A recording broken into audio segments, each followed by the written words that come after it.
Hi, నేను Durga Sriram, your political and cine critic. ఈరోజు మనం ఈ వీడియోలో దేవరా ట్రైలర్ గురించి మాట్లాడదాం. ఇప్పటిదాకా మీరు మన ఛానల్ని సబ్స్క్రైబ్ చేసుకోకపోతే వెంటనే సబ్స్క్రైబ్ చేసుకోండి. అదేవిధంగా ఈ వీడియో మీకు నచ్చినట్టయితే ఒక లైక్ ఇవ్వండి. అలాగే మీ అభిప్రాయాలని కామెంట్స్ రూపంలో తెలియజేయండి. మనిషికి బతికేంత ధైర్యం ఉంటే చాలు, చచ్చేంత ధైర్యం కాదు.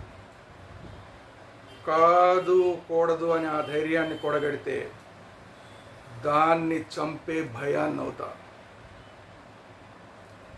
ఇది ఎన్టీఆర్ డైలాగ్ దేవరాలో. అదిరిపోయింది డైలాగ్, అయితే అదిరిపోయింది. అబ్బా, ఎక్కడికో ఒక సినిమాని ఈ డైలాగ్ ఒక రేంజ్కి తీసుకెళ్ళింది. ట్రైలర్ కూడా సూపర్గా ఉంది. ట్రైలర్ కటింగ్ కానీ అన్నీ కూడా బాగున్నాయి. అందులో ఒక తిమింగలంతో ఫైనల్గా పైకి అలా నీళ్ళల్లోంచి లేవడం ఏదైతే ఉందో కేక.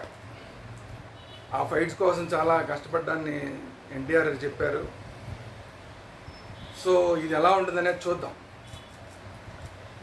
జాన్వీ కపూర్, అలాగే జాన్వీ కపూర్ హీరోయిన్గా నటిస్తుంటే సైఫ్ అలీ ఖాన్ విలన్గా నటిస్తున్నారు. కానీ యాక్చువల్గా ఆ ట్రైలర్లో చూస్తే మాత్రం సైఫ్ అలీ ఖాన్ కొంచెం పాజిటివ్గానే కనబడుతోంది. అంటే కొంచెం ఫ్లాష్ బ్యాక్లో అలా ఉండొచ్చు, తర్వాత మారుతూ ఉండొచ్చు. అంటే తండ్రి కొడుకులుగా జూనియర్ ఎన్టీఆర్ నటిస్తున్న, చాలా కాలం తర్వాత నటిస్తున్న సినిమా ఇది. అందులో జాన్వీ కపూర్ డైలాగ్ ఒకటి ఉంది, ఏదో నాయన పోలికలు వచ్చినాయి తప్ప నాయన లక్షణాలు రాలేదని ఏదో మాట్లాడింది. సో దీన్ని బట్టి చూస్తుంటే ఫస్ట్ హాఫ్ స్టార్టింగ్ అంతా ఎంటర్టైన్మెంట్గా స్టార్ట్ అయ్యి ఫ్లాష్ బ్యాక్లోకి వెళ్ళి ఫ్లాష్ బ్యాక్లో పెద్ద ఏంటి అంటే వింటేజ్ ఎన్టీఆర్ అంటే వాళ్ళ ఫాదర్ క్యారెక్టర్ తోటి సగం నుంచి సినిమాని ఇంటర్వల్ బ్యాంక్ దాకా లాక్కెళ్ళేలా ఉన్నారు. సో ఇంటర్వల్ బ్యాంక్ నుంచి మళ్ళీ కథ స్టార్ట్ అవుతుంది. మళ్ళీ ఈ చిన్న బహుశా అలా చేసి ఉంటారు, అలా డిజైన్ చేసి ఉంటారు. సో కొరటాల శివ దర్శకత్వంలో చాలా రోజుల తర్వాత వస్తున్న cinema. Koratala Shiva last time Chiranjeevi గారితో రామ్ చరణ్ తోటి సినిమా తీసి దెబ్బతిన్నాడు. దాని తర్వాత చాలా గ్యాప్ తీసుకుని కథ మీద, అప్పటికే ఒక కథ మీద మళ్ళీ కూర్చుని కథలో మార్పులు చేర్పులు అన్నీ చేసి తీసుకొచ్చిన సినిమా ఇది. దీన్ని చూస్తే ఎవరు, మిక్కిలినేని సుధాకర్, హరికృష్ణ కే, వీళ్ళిద్దరూ ప్రొడ్యూసర్గా ఉన్నారు. నందమూరి కళ్యాణ్ రామ్ ఏమో సమర్పకులుగా వ్యవహరిస్తున్నారు.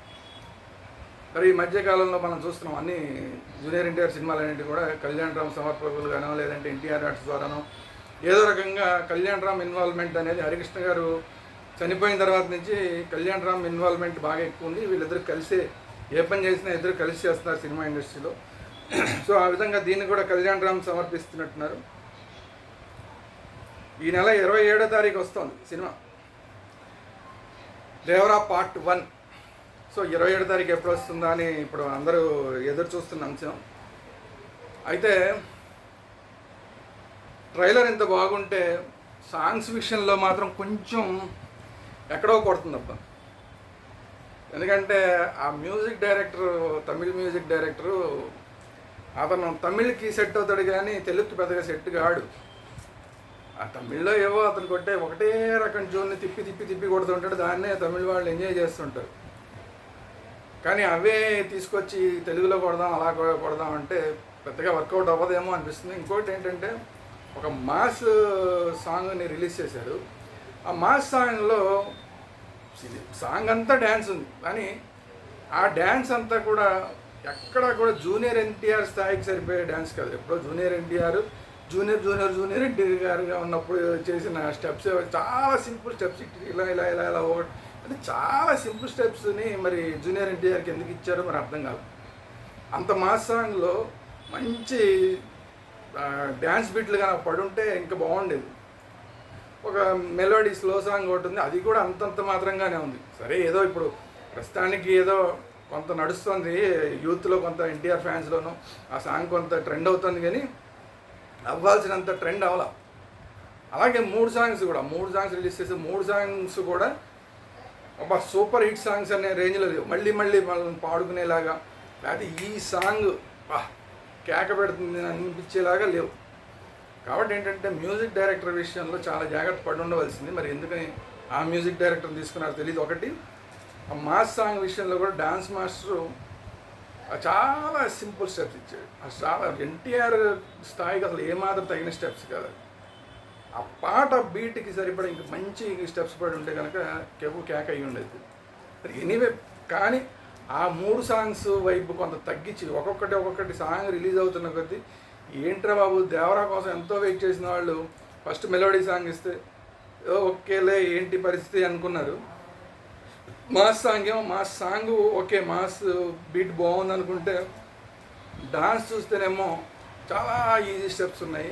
ఇంకో 3వ సాంగ్ అది కూడా అంతంత మాత్రం, ఏది కూడా not up to the mark అనేలాగా ఉన్నాయి. అలా కొంచెం డిసప్పాయింట్ అయిన జూనియర్ ఎన్టీఆర్ ఫ్యాన్స్ని ఎవరో ట్రైలర్ మాత్రం కేక ఎక్కడికో తీసుకెళ్ళిపోయింది. సూపర్. కట్స్ కూడా తీసిన విధానం కానీ, డిఐ చేసిన విధానం కానీ, విఎఫ్ఎక్స్ చేసిన విధానం కానీ చాలా పర్ఫెక్ట్గా ఉన్నాయి ట్రైలర్లో మాత్రం. సో దీన్ని ఏ స్థాయికి ట్రైలర్ ఇప్పుడు ఒక రేంజ్ పెంచింది కాబట్టి దేవర ఆ స్థాయికి ఇప్పుడు సినిమాని తీసుకురాదో ఇంకా కొరటాల శివ చేతిలో ఉంది. బహుశా ఇంకో ట్రైలర్ రెండో ట్రైలర్ ఏమైనా వస్తుందేమో చూడాలి. ఇంకో సాంగ్ కూడా రిలీజ్ చేస్తారు కాబట్టి అవన్నీ కూడా ఎలా ఉంటాయనేది చూద్దాం. ప్రస్తుతానికైతే మాత్రం ఈ ట్రైలర్ రిలీజ్ తర్వాత మాత్రం ఎన్టీఆర్ ఫ్యాన్స్ చాలా హ్యాపీగా ఉన్నారు. చూద్దాం ఈ సినిమా ఎంత హిట్ అవుతుంది, ఏ రేంజ్కి ఎన్టీఆర్ని తీసుకెళ్తుంది, ఎన్టీఆర్ని టోటల్గా పాన్ ఇండియా స్టార్ని చేస్తుందా చేయదా అనేది రాబోయే రోజుల్లో చూద్దాం. ప్రస్తుతానికి ట్రైలర్ వరకు అయితే మాత్రం ట్రైలర్ సూపర్ హిట్. ఈ వీడియో కనుక మీకు నచ్చినట్టయితే ఇమీడియట్గా మన ఛానల్ సబ్స్క్రైబ్ చేయండి. అదేవిధంగా ఒక లైక్ ఇవ్వండి. మీ కామెంట్స్ ఏంటనేది కూడా చెప్పండి. మీకు సాంగ్స్ ఎలా అనిపించినాయి, మీకు ఎలా అనిపించినాయి సాంగ్స్, నేను అన్న దాంట్లో ఏదైనా మీకు వేరేగా అనిపించిందా, అన్ని సూపర్ హిట్ సాంగ్స్ అని మీకు ఏమైనా అనిపించిందా, ఏంటి అనిపించింది, ట్రైలర్ ఎలా ఉంది. ట్రైలర్ నాకైతే చాలా బాగా నచ్చింది. మరి మీకు నచ్చిందా లేదా ఏంటనేది అవి కూడా కామెంట్స్ రూపంలో తెలియజేయండి. ఫస్ట్ టైం మన ఛానల్ చూస్తున్న వాళ్ళు కానీ ఇప్పటిదాకా మన ఛానల్ సబ్స్క్రైబ్ చేయని వాళ్ళు కానీ ఇమీడియట్గా మన ఛానల్ సబ్స్క్రైబ్ చేయండి. Thank you.